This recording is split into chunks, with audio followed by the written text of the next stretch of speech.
Good morning বন্ধুরা, Phuleshwari simple লাইফস্টাইলে তোমাদের অনেক অনেক অনেক স্বাগত জানাই। তোমরা সকলে কে কেমন আছো? আশা করি যে যেখানেই আছো ভালোই আছো। সমস্ত কাজকর্ম সেরে আজকে রবিবার 30শে মার্চ মাছ আনা হয়ে গেছে। এখন চা নিয়ে বসেছি, ভাত ডালও বসিয়ে দিয়েছি। ডাল করতেই হয় প্রতিদিন, বড় ছেলে তো খায় না অন্য কিছু। এখন চা খাবো, খেয়ে আবার রান্না করবো। মাছ আজকে কাটিয়ে আনিনি, বাড়িতে এসে কাটবো। তেলাপিয়া মাছ কিনেছি একটা 500 গ্রাম ওজনের, 550 হয়েছে। দেখো ভাত নেমে গেছে, আম দিয়ে টকের ডালও হয়ে গেছে, 2 জায়গায় ঢালা যথারীতি। আর মাছ সজনে ডাঁটা আলু দিয়ে বড়ি দিয়ে ঝাল হবে, সেই জন্য সজনে ডাঁটা আলু ভেজে তুলে নিয়েছি। আর এই যে বড়িও ভাজা হয়ে গেছে। কড়াইতে তেল গরম করে গোটা জিরে দিয়েছি, তারপরে পেঁয়াজটা ভাজতে দিয়েছি। আর এই যে দেখো তেলাপিয়া মাছ কত বড়, 550 ওজন। এখন টকের ডাল তোমরা রোজই দেখতে পাবে, আর খুব খেতেও ভালোবাসি। আর গরমে টকের ডাল খাওয়াও খুব ভালো। আর বড় ছেলের তো ডাল লাগেই, সেই জন্য করতেই হয়। শুধু রুই মাছ বা কাতলা মাছ হয় তার ঝোল খাবে। আর এই যে বড় ছেলের জন্য 2টো ডিম আনা হয়েছে, আর মাছের ঝোলে দেবো। ধনেপাতা কুচিয়ে রেখে দিয়েছি। ঘরে বসেই মাছটা এখন কাটবো, কেটে ধুয়ে নুন হলুদ মাখিয়ে রাখবো।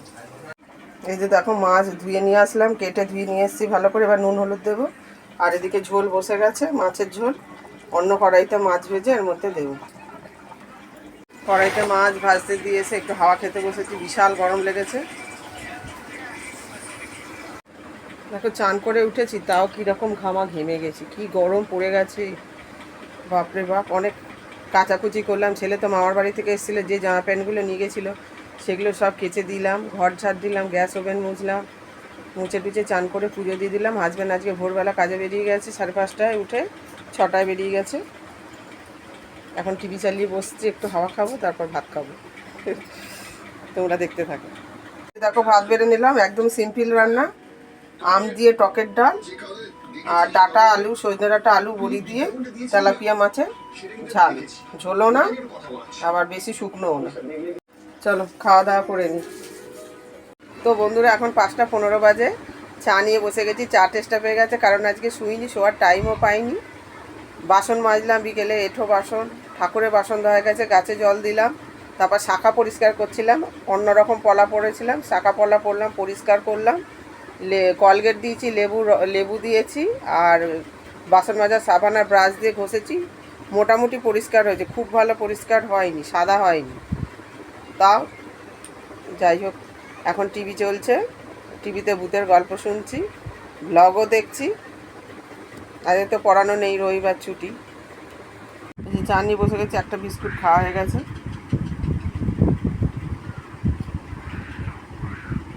শুভ সন্ধ্যা বন্ধুরা, এখন 6:45 বাজে। এখন একটু জলখাবার বানাবো সন্ধ্যে। পাস্তা সেদ্ধ করা হয়ে গেছে, ডিম নিয়ে আসলাম কিনে, এখন পাস্তা বানানো হবে। খুব গরম লাগছে, এত গরম পড়ে গেছে, থাকা যাচ্ছে না। বারান্দায় গিয়ে তো করতে হবে। যে পাস্তা সেদ্ধ করে জল ঝরিয়ে রেখেছি, আর কলের মধ্যে ধুয়ে নিয়েছি, তাহলে গায়ে গায়ে লাগবে না। আর সেদ্ধ করার সময় সামান্য নুন আর সাদা তেল দিয়ে দিয়েছিলাম। চিলি সস, টমেটো সস আর সয়া সস বের করে রেখেছি। আর এর মধ্যে ডিম রয়েছে। শখ ছিল যে ননস্টিকের কড়াই কিনে পাস্তা বানাবো, সেইটা আজকে ফুলফিল হবে। এর আগে তো রান্না করেছি, মাছ করেছি, দেখেইছো তোমরা, তোমাদেরকে দেখিয়েছি। এখন পেঁয়াজ টমেটো কেটে নেবো। যে তার জন্য চপার বোর্ডও কিনে নিয়েছিলাম। পেঁয়াজ কুচি করেছি আর টমেটো কুচি করেছি। ডিমের ভুজি করা হয়ে গেছে, আবার কড়াইতে তেল দিয়েছি, এবার পেঁয়াজ দিয়ে দেবো। চপার দিয়ে তো কাটার অভ্যাস নেই, কাটলাম ভয়ে ভয়ে। এর আগেও কেটেছি, লেবু কেটেছি, শশা কেটেছি। এই যে দেখো সব কিছু মেলানো হয়ে গেছে। এর মধ্যে tomato sauce, chilli sauce, soya sauce দিয়ে দিয়েছি, আর ডিমও দিয়ে দিয়েছি। আর পাস্তা মশলা আনা রয়েছে, এই যে প্যাকেটটা কাটলাম, এটা দিয়ে নামিয়ে নেব। এইটাই আমি চেয়েছিলাম। এই যে নাড়ালে দেখো তলায় একটুও লেগে নেই, পরিষ্কার, কি সুন্দর। আর সিলভারের কড়াইতে করলে তলায় ধরে ধরে যায়, আটকে যায়, কতটা নষ্টও হয়। অনেক দিনের ইচ্ছা পূরণ হলো যে ননস্টিকের কড়াইতে পাস্তা বানাবো, খাবো। এই যে দেখো পাস্তা মশলা দিয়ে দিয়েছি।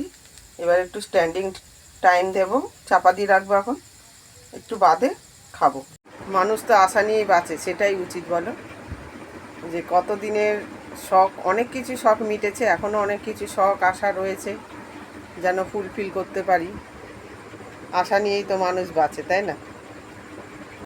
এই যে পাস্তা নিয়ে বসে পড়েছি, ছেলেরা পরে খাবে, ছোট ছেলে নেই বাড়িতে। বন্ধুরা দারুণ টেস্ট হয়েছে। বন্ধুরা এখন অনেক রাত হয়ে গেছে, হাজব্যান্ড এখনও বাড়ি ফেরেনি, সেই ভোরবেলা গেছে, লাস্ট ট্রেনে সে আসছে। এখন আমার ভিডিওটা শেষ করছি। তোমাদের যদি আজকের ব্লগটা ভালো লেগে থাকে তাহলে লাইক দিও, কমেন্ট করো, সাবস্ক্রাইব করে পাশে থেকো। আগামী ব্লগে আবার দেখা হবে। Tata, bye bye.